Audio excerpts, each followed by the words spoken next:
वर्तमान काळातील युद्धाचे बदललेले सर्वव्यापी स्वरूप, शहरांना निर्माण झालेला धोका, युद्ध होऊच नये म्हणून नागरिकांनी करायची उपाययोजना, भविष्यात युद्ध नक्की होणार याबद्दल नागरिकांची खात्री पटवणे हे काम माझ्यासारख्या संरक्षण क्षेत्राशी काडीचाही संबंध नसलेल्या, युद्धक्षेत्राशी कधीही संबंध न आलेल्या सर्वसामान्य नागरिकाने करणे हे योग्य नाही याची मला जाणीव आहे. खरं तर मी देत असलेली माहिती संरक्षण तज्ज्ञ व सैन्यदलातील निवृत्त अधिकाऱ्यांनी नागरिकांना देणे अत्यंत गरजेचे आहे. नागरिकांच्या मनात भारतीय सैन्यदलांबद्दल व सैन्यदलातील अधिकाऱ्यांबद्दल कमालीचा विश्वास व आदर आहे. त्यामुळे या माहिती सत्रातून दिल्या जाणाऱ्या माहितीला त्यांनी दुजोरा दिला, माहिती योग्य असल्याची ग्वाही नागरिकांना दिली, तर या माहितीतून युद्ध होऊच नये म्हणून नागरिकांनी करायच्या उपाययोजनांना गती प्राप्त होईल अशी खात्री वाटते. म्हणून हे व्हिडिओ पाहिलेल्या सैन्यदलातील अधिकाऱ्यांनी व संरक्षण तज्ज्ञांनी ईमेलवर संपर्क करावा ही विनंती.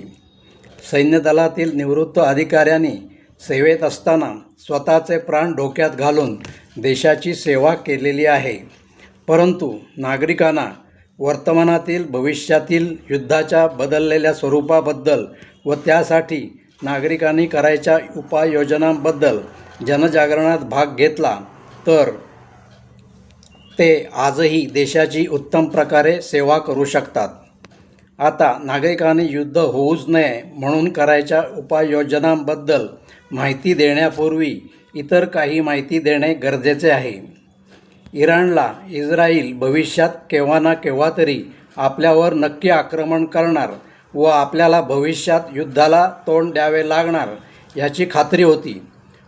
म्हणून इस्राईलला युद्धापासून परावृत्त करण्यासाठी इराणने सातत्याने 1-2 नव्हे 20 वर्ष अमेरिकेने अनेक निर्बंध घातलेले असूनही अत्यंत प्रतिकूल आर्थिक परिस्थितीतही युद्धाची तयारी सुरू केली.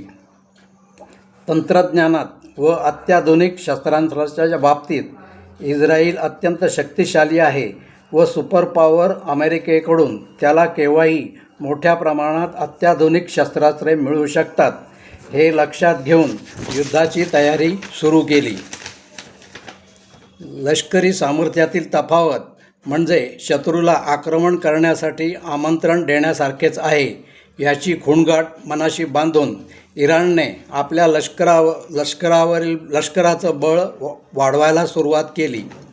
सैन्यदलांचे आधुनिकीकरण म्हणजे आपल्याकडे फक्त अत्याधुनिक शस्त्रास्त्रे असणे असा नव्हे, अशा शस्त्रास्त्रांची संख्या शत्रूला आक्रमण करण्यापासून परावृत्त करण्याएवढी तरी असली पाहिजे याचे भान इराणला होते. म्हणूनच इराणने फारच मोठ्या प्रमाणात अत्याधुनिक ड्रोन, क्षेपणास्त्रे, हायपरसॉनिक क्षेपणास्त्रे याचे उत्पादन सुरू केले. त्यांचे संरक्षण व्हावे म्हणून मोठ्या प्रमाणात भूमिगत भुयारे तयार केली व शत्रूला दहशत बसावी, त्याने आक्रमण करण्याचा विचार सोडून द्यावा म्हणून सर्व तयारीचे व्हिडिओ शूटिंगही व्हायरल केले. इतकेच नव्हे तर इस्रायलच्या शत्रूंना म्हणजे हमास, हिजबुल्ला व हुती बंडखोरांना मोठ्या संख्येने ड्रोन व क्षेपणास्त्रांचा पुरवठा केला. त्यामागे हेतू हा होता की इस्रायलची निम्म्याधिक शक्ती बंडखोरांबरोबर लढण्यातच खर्च व्हावी. इतकी सर्व प्रचंड तयारी करूनही इस्रायलला आपल्या अस्तित्वाला धोका असल्याची भावना असल्याने व इतर काही कारणांनी इस्रायलने इराणवर आक्रमण केलेच व युद्धाला तोंड फुटले. या युद्धामध्ये इराण व इस्रायलमधील अनेक शहरे होरपळून निघाली. दोन्ही देशातील किती नागरिक बेघर झाले, किती नागरिकांना संक्रमण छावण्यात राहावे लागत आहे, तेथे त्यांची अवस्था काय आहे, परत आपल्या घरात जाण्यासाठी त्यांना किती वर्ष वाट पाहावी लागणार आहे, शहरातील विध्वंस झालेल्या पायाभूत सुविधा पुन्हा पूर्ववत होण्यासाठी किती वर्ष लागतील, त्यासाठी येणारा खर्च किती असेल, या सर्व गोष्टींबद्दलची माहिती युद्ध अजून परत होण्याची शक्यता असल्याने एवढ्यातच जगाला कळणार नाही. आपण नागरिकांनी युद्ध टाळण्यासाठी करायच्या उपाययोजनांशी या सर्व माहितीचा काय संबंध आहे ह्याचा विचार आपण पुढील म्हणजे 4थ्या माहिती सत्रात करू. जय हिंद.